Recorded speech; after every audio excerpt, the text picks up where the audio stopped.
โยเทียจันบานนิยถาองค์กระเพียบกองทัพเชิงตึกหนึ่งกองทัพอากาศก็บ้านធ្វើตราบตามការវាយប្រហារលើគោលដៅសមុទ្រនិងផ្លូវអាកាសរបស់តៃវ៉ាន់ក៏ដូចជាប្រតិបត្តិការប្រឆាំងនាវាមួយទឹកនៅភាគខាងជើងនិងខាងត្បូងនៃកោះដែលគ្រប់គ្រងដោយលទ្ធិប្រជាធិបតេយ្យផងដែរដោយមានឈ្មោះថាបេសកកម្មយុទ្ធធរ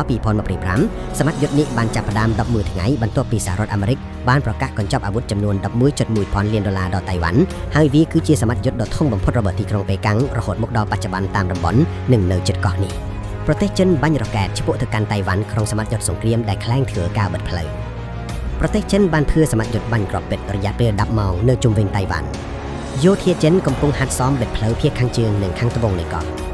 តៃវ៉ាន់កំពុងតាមដានថាតើចិនបាញ់មីស៊ីលទៅលើកោះឬអត់ប្រភពព័ត៌មាននិយាយតៃវ៉ាន់និយាយថាប្រទេសចិនកំពុងក្លែងធ្វើការវាយប្រហារលើប្រព័ន្ធអាវុធដែលផលិតដោយសហរដ្ឋអាមេរិកក្រុងប៉េកាំងថ្ងៃទី30ខែធ្នូប្រទេសចិនបានបាញ់រ៉ុកែតចូលទៅក្នុងដែនទឹកនៅភាគខាងជើងនិងខាងត្បូងនៃតៃវ៉ាន់នៅថ្ងៃអង្គារនិងបានដាក់ពង្រាយនាវាវាយប្រហារថ្មីរួមជាមួយយន្តហោះទម្លាក់គ្រាប់បែកនិងនាវាពិឃាតនៅថ្ងៃទី2នៃសមត្ថយុទ្ធសង្គ្រាមដ៏ទូលំទូលាយរបស់ខ្លួនការហាត់សមសម្រាប់ការបិទផ្លូវកោះ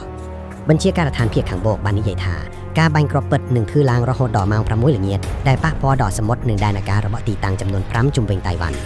មិនតែប៉ុណ្ណោះចិនបានបាញ់រ៉ុកែតចលនា PCS-191 បាញ់ចូលទៅក្នុងសមុទ្រពីទីតាំងមិនបានបញ្ជាក់នៅក្នុងប្រទេសចិន